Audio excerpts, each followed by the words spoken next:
welcome to Tips Over Tea. This is season 2. I am so thrilled to have the opportunity to have great conversations with some amazing people, and I have the opportunity to hang out with you guys again, my guests. Make sure you have your tea, whether it be hot or cold, for the Tips Over Tea, and make sure you have your notebook so you can take plenty of notes, and if you're so inclined, bring a friend or two to join you. For now, sit back, relax, and enjoy the show.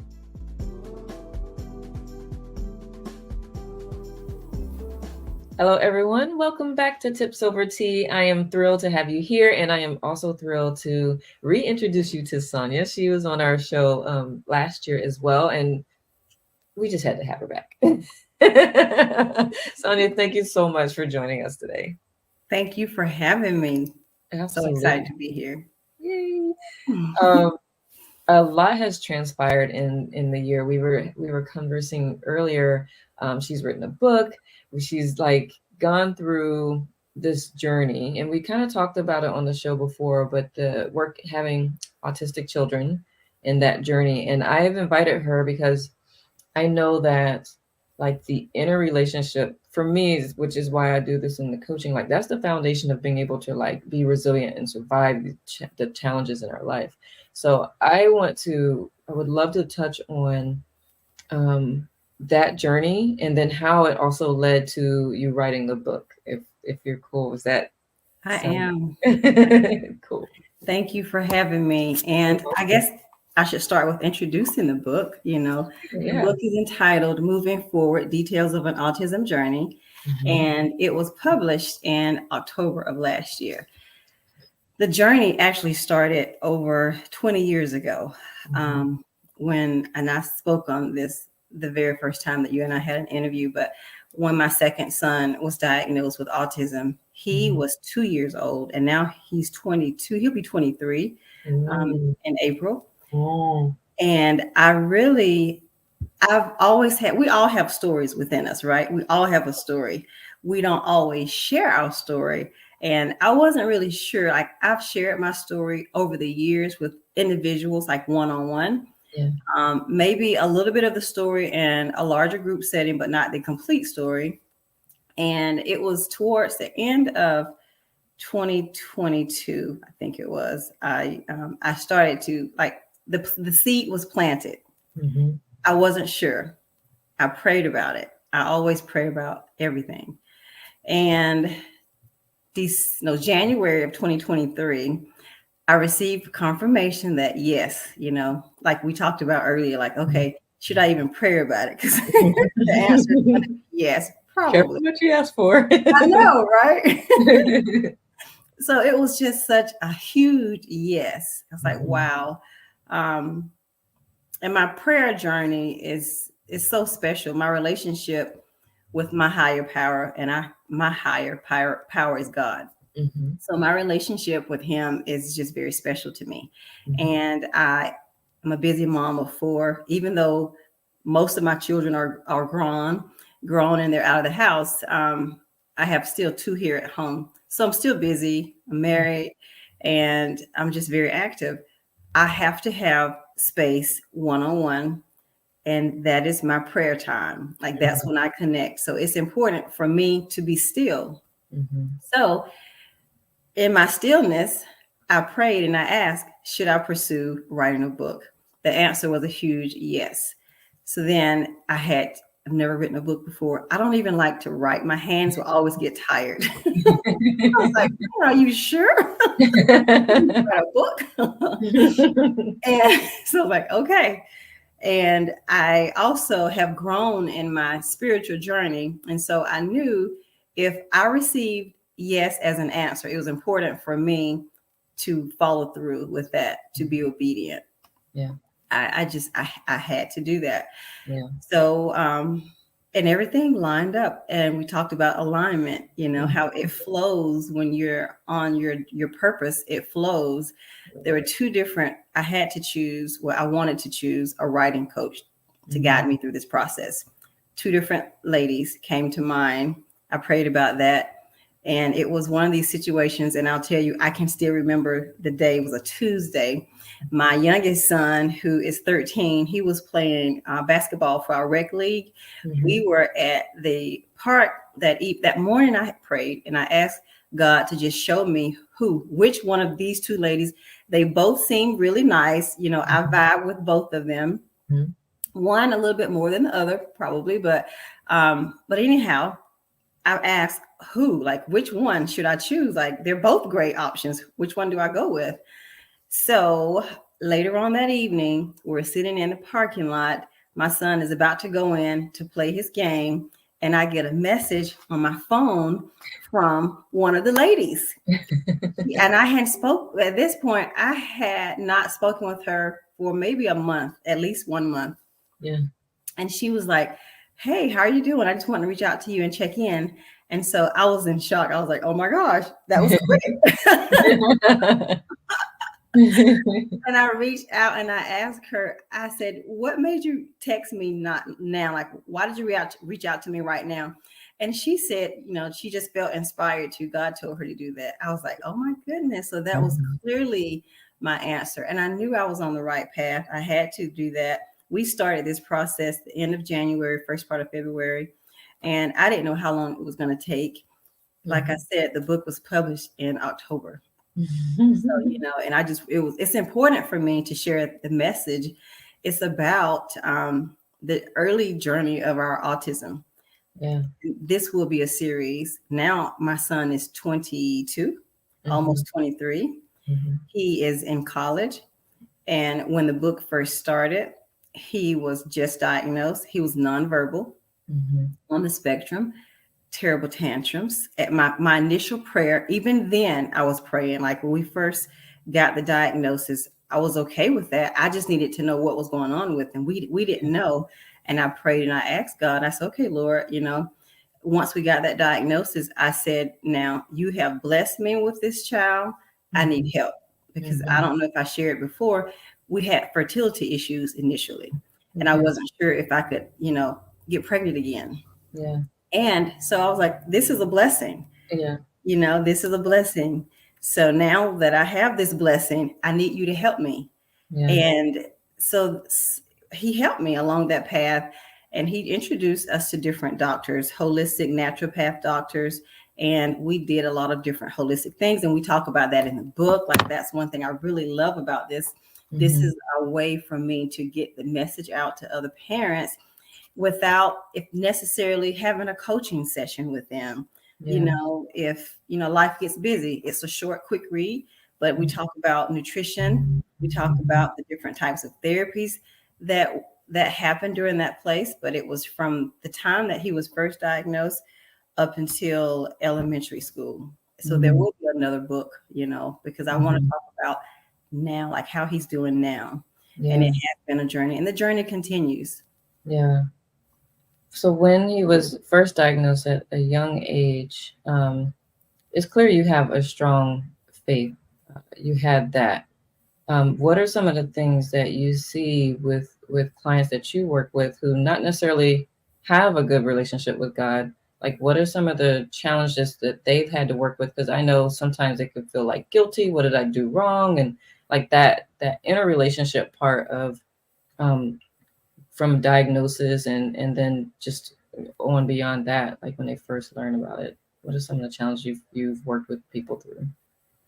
I've seen the challenges as far as just being, what's the word, a higher stress level, and parents not really understanding. And there are a lot of questions, like why me type of questions. And sometimes there's some resistance in wanting to make changes. Like we were consistent in making dietary changes. So sometimes if there's a lot of stress involved, and unfortunately, relationships don't always withstand that.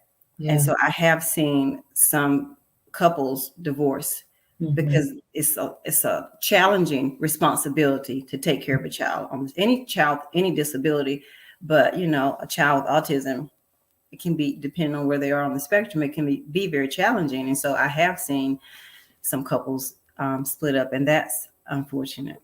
Yeah.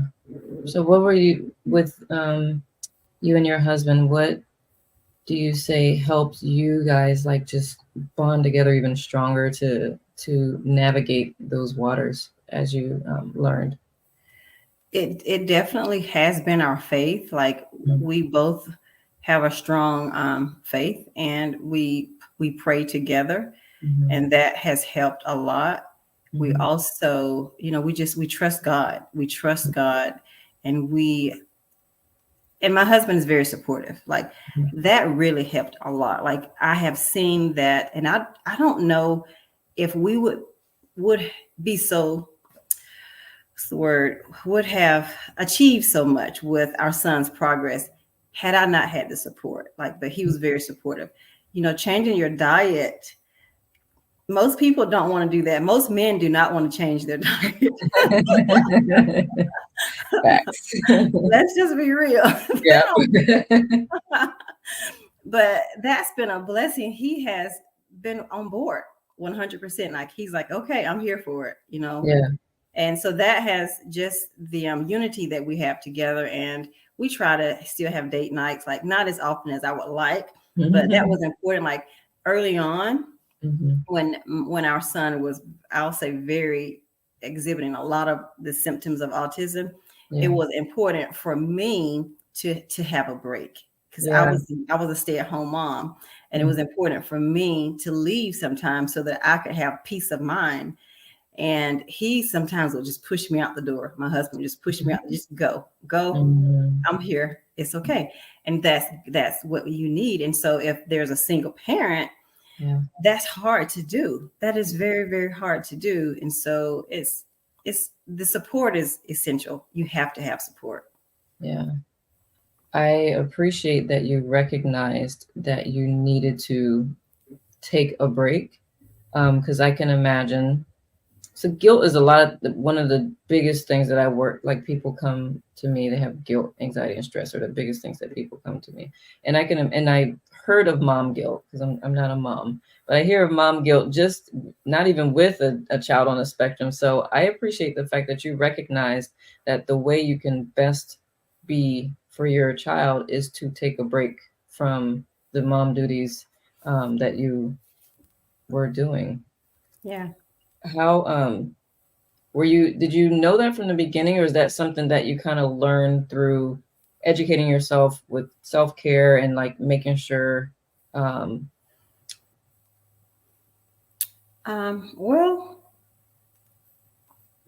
he was, at the time, he was our third child. And so and they were all 2 years apart. So when he was diagnosed, he was 2 when he was diagnosed. Then I had a 4-year-old and a 6-year-old. And I think I had already gotten into the habit of having like some me time, just like some mommy time. And so if it was just going to lunch with my sister, or going out having lunch with girlfriends, or just whatever, just going for a walk. That was good. I love walking. So just getting out of the house for a walk, and no children. Going to the grocery store without a child was a treat, So I remember those days, like, oh, you're home, I can go to the grocery store. And that was a treat. So I could see that. Just in my observations, when I do go to the grocery store and I see the moms with the little ones, and I'm like, I have, just because my sister she has a 2-year-old and a 6-month-old, and just watching her navigate that, learn that, I'm like, I just have so much even more empathy and appreciation for that. And also I'm not jealous. Like, I'm like, I can get in and out of the store in the amount of time it takes you to get the kid into the cart. And then, so yes, I can appreciate how going to the store is like a form of self-care. Going to the store by yourself is like a form of self-care as well. Yes. It's all in your perspective. Yeah. This is true. This is true. But when you have, just for some tips of single moms, what are some of the things that you try to encourage them to do? Because I can imagine too, it's already challenging for them to take care of a child on the spectrum. So for them to try to bring in someone to tell them or teach them how to take care of them so that they can get that free time, like what are some of the things that you've encouraged some of your clients to do who may have been single parents? Definitely support. A lot of times that support can be extended family members, Mm-hmm. like if Mm-hmm. mom, so grandma, if she's there, or an auntie. And Mm-hmm. sometimes that can just be a very close friend, Yeah. because sometimes your friends can be close as your family, Yep. sometimes closer than your family. Yep. But definitely reaching out for help, for support. There are support groups. Like we were involved when he was younger in a support group locally. Mm-hmm. And so trying to find support group respite care. Mm-hmm. Sometimes if you can find a parent that is going through something similar, you Yeah. guys can trade off childcare. They understand, Yeah. and so they don't mind trading off childcare. So definitely finding support from someone. I love that. Yeah, Yeah. because I can imagine they probably feel like no one would understand. They're doing this. They have to do it, and they're having to do it by themselves. I would have never thought to look for like a local support group. So I definitely love that tip, especially if they're in an area where there are no family members. It's like, what else can they do? So Yeah. And sometimes your biggest support resource can be a church. yeah. If they have a church home, Mm-hmm. then sometimes there may be a teenager that's responsible, Mm-hmm. or a young adult, someone. I've found that sometimes there may be a young couple that doesn't have children yet, but Mm-hmm. they would love to help. So just trying to, you have to be creative and think outside the box sometimes. And I notice with parents that, and mostly it's not always mom, because I Mm-hmm. have met a few dads and they're doing it, Yeah. and my hat goes off to them. Yeah. Majority of the time it is mom. Mm-hmm. And so just being creative and thinking outside the box, and that's where I can come in, because sometimes they can't think I outside the was box. just gonna say Their that. brains are frazzled. Like, you cannot think, you're trying to survive, Mm-hmm. and Mm-hmm. so as a health coach, I can come in and suggest, here's Mm-hmm. some suggestions for you. Mm-hmm. But yeah. Yeah, that's what I was gonna say. I was like, they're probably just trying to find time to take a nap sometimes, and I know like mommy brain, or pregnancy brain is that what it's Mhm, called, mhm, and especially if they have another child that's younger, or mhm. they they they definitely would need someone like you to help think outside of that, because like you said, they're just trying to survive, and I could see that just even with children not on the spectrum watching that. I'm like, I admire y'all. That is not an easy thing to figure out how to raise a whole human No. with their own personalities and all of that.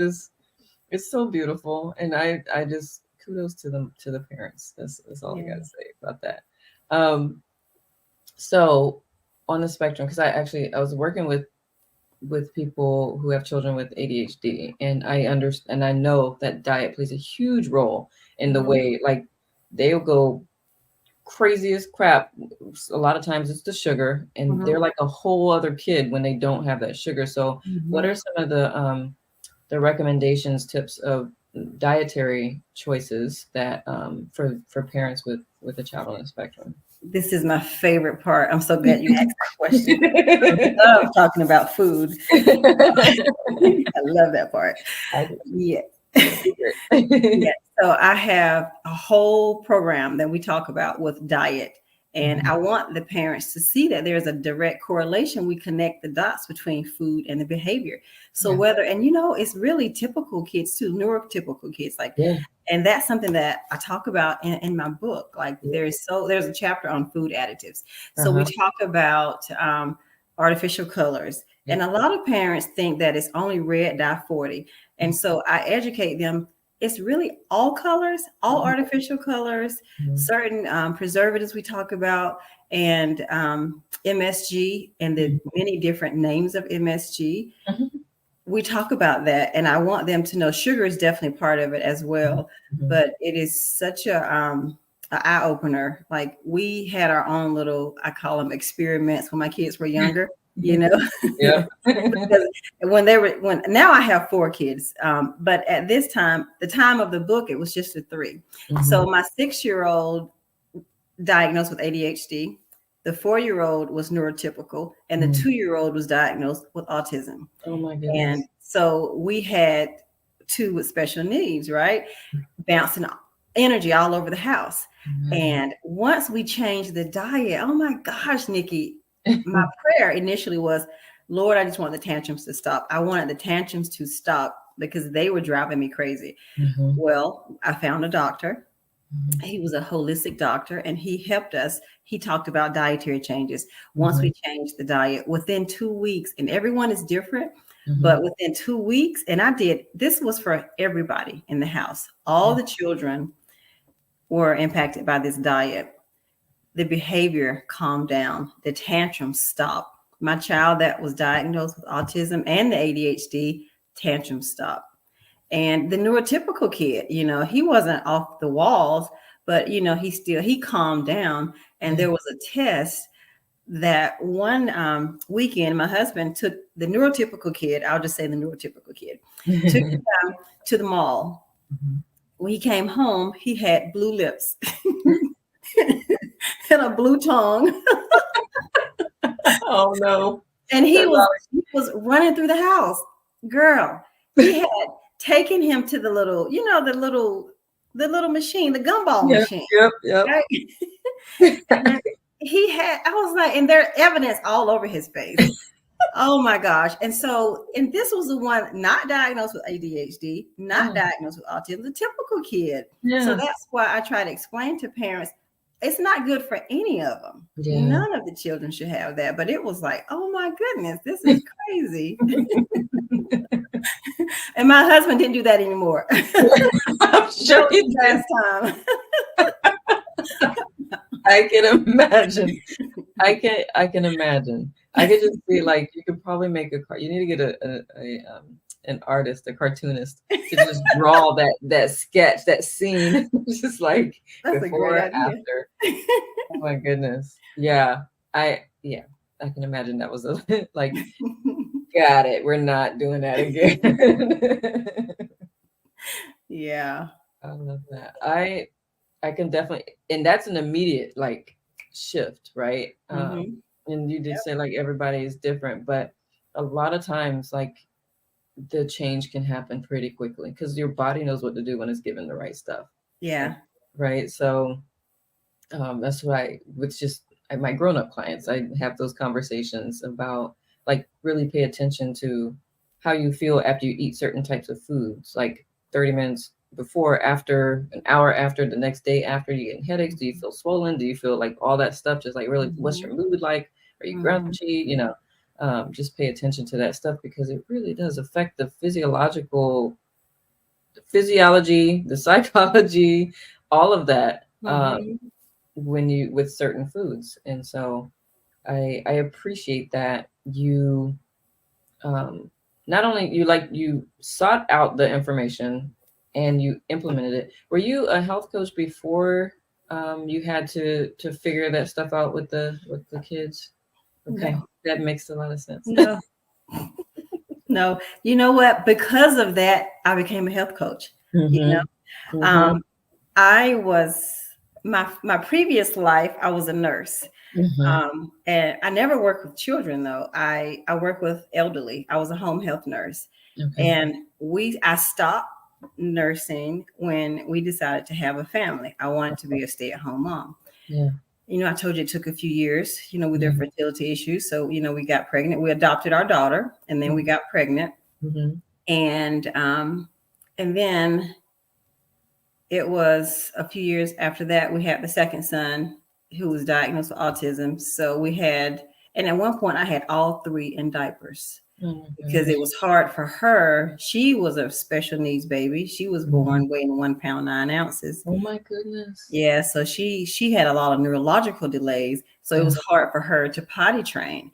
Yeah. So it was rough.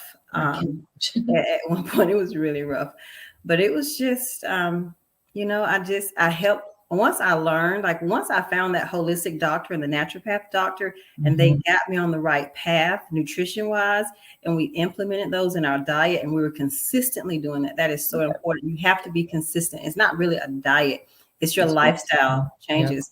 And we started to see the improvements. Well, then it was one of those situations where family and friends would just refer me, like, well, call Sonya, you know, she can help you with that. And I would, because that's just how I am and who I am. And I didn't mind helping. I love to help people. But then after that, I was thinking, you know, I should turn this into a business. And that's when I decided. I was almost 50 years old. I was 49, actually, when I decided to go back to school and become a nutrition health coach. So, yeah. You know what? Did y'all hear her say she was 49? Like she looks any older than... Oh, that was then. I'll be 52 this year. I'll be 52 this year. And I love it. Yeah. It nutrition, proper self-care it shows up. That's it. Yeah. Physically, physically, mentally, and emotionally. It's just those little things that you can do for yourself. I'm curious, you were working with the elderly. Did any of that also kind of inspire some of the knowledge? Because for me personally, when my grandmother passed away, she had dementia. So brain health became a huge thing for me. So was any of your experiences in the homes influential in some of your, was it just the munchkins? I don't know. I've never thought about that, Nikki. I don't know. I would have to think about that. I do know that one of the reasons why I wanted to be a nurse was because I grew up with my grandmother, and before she passed, she was very sick, and she had home health. She had a home health nurse and a home health aide, and we got really close. They were, especially her home health aide, she was like a part of our family. And I love that. And so she inspired me. And I have an aunt who's now deceased, but she was a nurse. And so they inspired me seeing that. I've always been a caretaker, I think, at heart.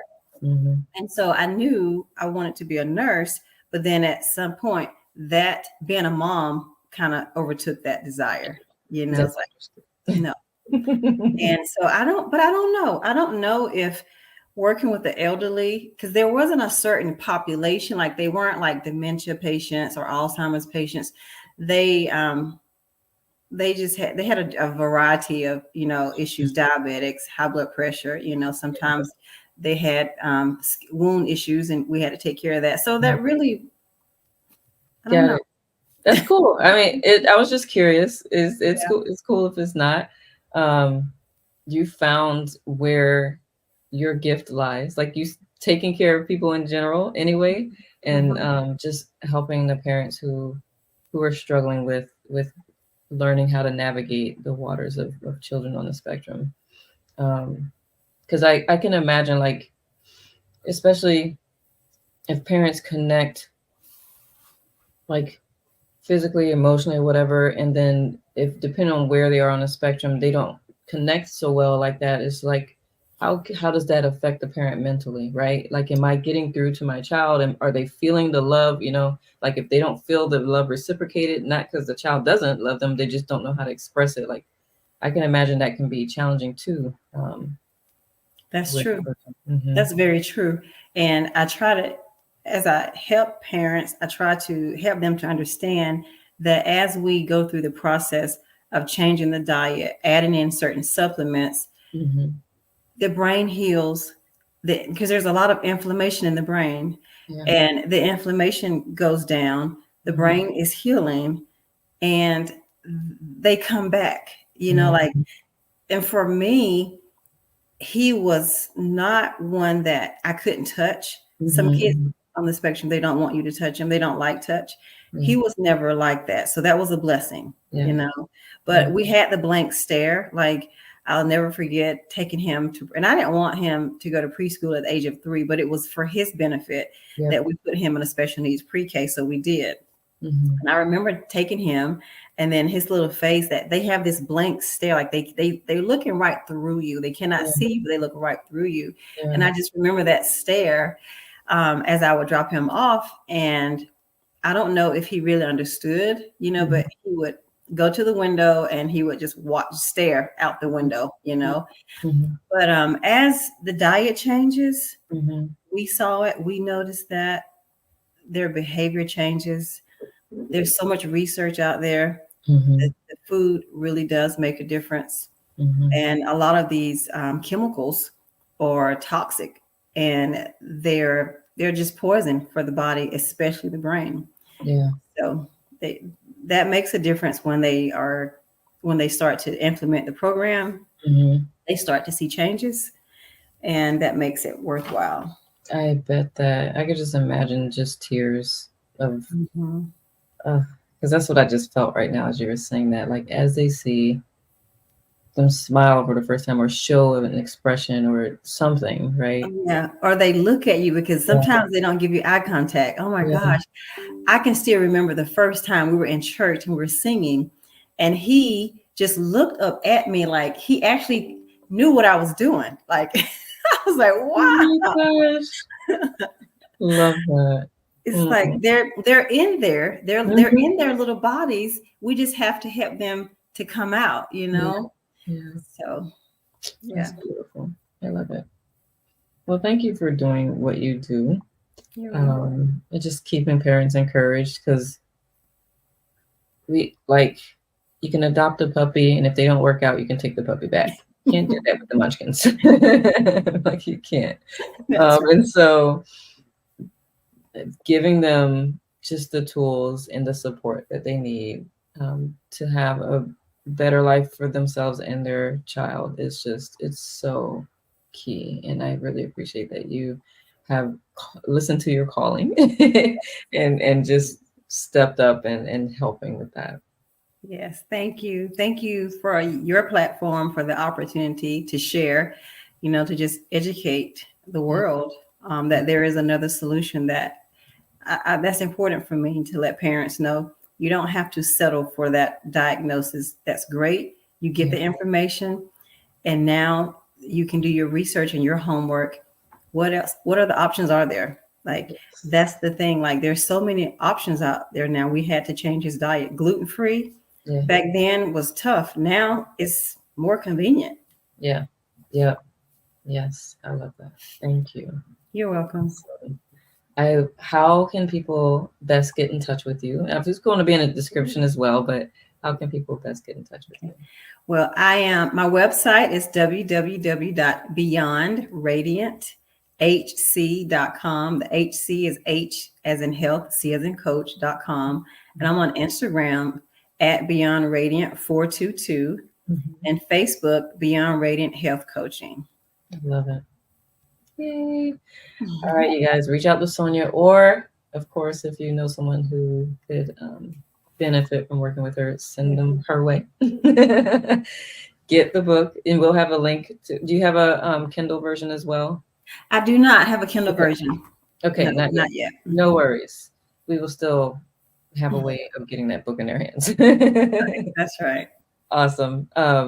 Thank you so much for joining us today. I really enjoyed the conversation and learning even more than we talked about last time. I get to get like more pieces to the story and more understanding. So I appreciate that. Thank you, Nikki. You're so welcome. So welcome. Thanks again, everyone, for joining us. I'm sure you got some really good tips, because Sonya knows her thing, and I look forward to seeing you guys next week. But for now, enjoy the rest of your week. Ciao for now. Bye. Bye. Thanks for hanging out with us today. Hope you enjoyed the show and got a lot of good information. Be sure to like, subscribe, tap the bell so you know when we air again. And I look forward to seeing you next time. Enjoy the rest of your week.